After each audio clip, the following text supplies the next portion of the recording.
Je suis Johannes Maouna, géographe de formation, artiste photographe actuellement. J'ai découvert la photographie quand j'étais tout petit et à 7 ans, je fabriquais déjà à partir de cartons de sucre, cartons de piles, l'appareil photo. Je m'amusais avec mes amis, je photographiais les jeux qu'on faisait quand on était tout petit. C'est comme ça la passion de la photographie est née. Et arrivé au secondaire, j'ai un oncle qui devrait voyager sur Toulouse et il m'a offert 10 000 francs. Moi-même, j'allais en vacances au Togo et j'ai demandé à ma maman de me faire acheter un appareil photo. De mon retour des vacances, elle avait déjà fait acheter l'appareil photo par un oncle. C'était un appareil argentique de marque Palace Super. Il y avait la pellicule et les piles Tudor. C'est comme ça que j'ai commencé par faire mes premières erreurs en photographie. Et après mon BPC, je suis allé à Comé. J'ai continué par faire la photographie. Et j'avais un vélo, j'avais une sacoche que je mettais en bandoulière. Donc je me promenais dans le village pour faire des photos que je vais imprimer et je viens livrer aux clients. J'ai eu le bac à Comé. Et je suis arrivé à l'université. Je me suis inscrit en géographie. J'ai commencé par suivre les cours. Et étant donné que c'est une passion, j'ai continué par développer ma passion. Je suis resté avec un cousin qui m'a permis de rencontrer un autre de ses collègues. Lui, il avait un ordinateur, il avait Photoshop et il avait un petit appareil photo numérique. Ça m'a permis d'aller au contact de l'appareil photo numérique. J'ai commencé déjà la première année, j'ai commencé par m'essayer au numérique. Donc je m'amusais à connaître ce que c'est avant d'intégrer plus tard le ACE. J'ai intégré le ACE, la section ciné-photo UNESCO de l'EACE. Je suis allé au contact de l'appareil photo argentique, mais appareil photo professionnel. Ça s'appelait Zénith en ce moment-là. Donc, on nous avait appris comment manipuler l'appareil photo Zénith, comment faire des plans, tout ce qui concerne la photographie argentique. Je l'ai appris à l'EACE et j'ai reçu à l'EACE une demi-bourse pour poursuivre ma formation en ville. C'était une formation complète. Et à la fin, j'ai continué par développer ma passion à travers Internet. Je faisais des recherches sur Internet, je faisais des essais. Mais étant à l'UACE et en géographie, j'ai reçu ma bourse en géographie et j'ai pris une partie des sous de ma bourse pour m'acheter un appareil photo numérique. Et ça a évolué. Moi-même, je me suis perfectionné dans ce milieu-là. Et puis, ça m'a permis plus tard d'avoir mon appareil photo numérique, le deuxième que je me suis acheté, Canon 7D Mark II. Et aujourd'hui, j'ai un Nikon D850 que j'utilise pour mes prestations photographiques. Quand je ne suis pas en amphi, je suis à l'UACE. Et à l'UACE, ce n'est pas une formation continue. Il y a des jours de formation, des heures de formation. Donc vous faites en sorte que à 16 heures là, vous êtes à l'UACE. Et même si vous ratez des cours en ce moment-là, vous rattrapez après. Ça nous a permis de jumeler les deux. On allait au cours, en même temps on allait à l'UACE, on avait les deux formations en même temps. Et on s'arrangeait pour être au pas de part et d'autre.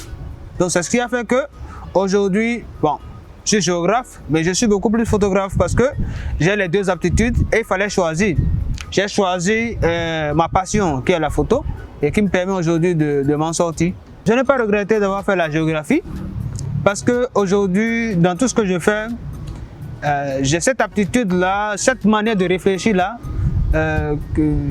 tout ce qu'on m'a enseigné en géographie, qui transparaît dans ce que je fais. Aujourd'hui, je suis à même de travailler sur des thématiques, de réfléchir. Ça me permet d'être pointu dans tout ce que je fais. Et ça, je pense que c'est les recherches que j'ai eu à effectuer en géographie qui m'ont donné cette aptitude-là, cette manière-là de réfléchir et de travailler sur mes projets photographiques. Moi, je travaille sur des thématiques précises Et quand tu travailles sur des thématiques précises, il faut aller peut-être à la bibliothèque, aller faire des recherches sur la thématique, aller sur le terrain. Le géographe, c'est quelqu'un qui va sur le terrain. Le géographe, c'est quelqu'un qui va au contact des autres pour avoir des informations. Le géographe, c'est quelqu'un qui observe beaucoup. C'est pareil pour le photographe. Donc, tout ce que j'ai appris en géographie, ça me permet aujourd'hui de développer ma manière de faire la photo. Les parents doivent commencer par suivre leurs enfants depuis la maison. Mon enfant aime faire quel jeu? Mon enfant, quelles sont ses aptitudes? Et pouvoir l'orienter quand il sera grand, peut-être au secondaire ou à l'université, pour qu'il ne soit pas formé juste pour être à Kowe, mais qu'il soit à même d'avoir une activité manuelle qui lui permette, si le diplôme ne lui donne pas tout de suite de l'argent, de pouvoir travailler pour avoir de l'argent, pour pouvoir vivre, ne pas toujours demander de l'argent aux parents. Et après, si le diplôme lui donne plus tard un emploi, ouais, ce serait à son actif et pourra même jumeler les deux. On ne finit jamais d'apprendre. Et en matière de photographie, le terrain est vierge au Bénin, mais en même temps, la photographie est très dense. Et il faut pouvoir travailler pour se départir. Il faut se trouver son chemin, son canal à emprunter. Et moi, depuis un certain temps, j'ai choisi de faire de la photographie de recherche. La photographie de recherche pour pouvoir montrer ce qui est mal connu chez nous, ce que nous voyons, mais qui ne nous dit rien, mais qui est important pour notre culture. J'ai choisi d'aller dans des milieux, dans le milieu endogène pour révéler ce que les gens ne connaissent pas ou connaissent, mais connaissent mal de la société. Bon, je voudrais continuer sur cette lancée-là, pouvoir réaliser des œuvres qui vont rester pour la postérité, pouvoir exposer un peu partout dans le monde, montrer mon travail un peu partout dans le monde, et sensibiliser, éduquer, et informer à travers tout ce que je fais.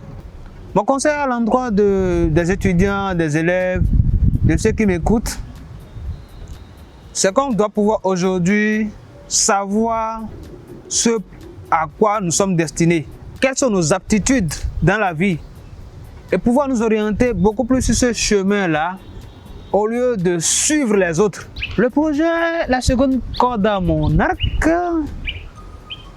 est une très belle initiative à encourager, à féliciter, à soutenir.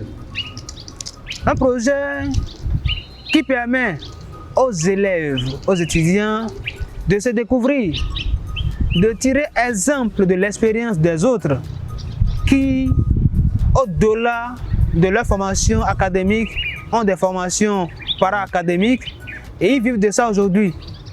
Montrer cette voie-là à la jeunesse, c'est sauver la jeunesse. Montrer cette voie-là aux enfants, c'est déjà entamer leur orientation à la base.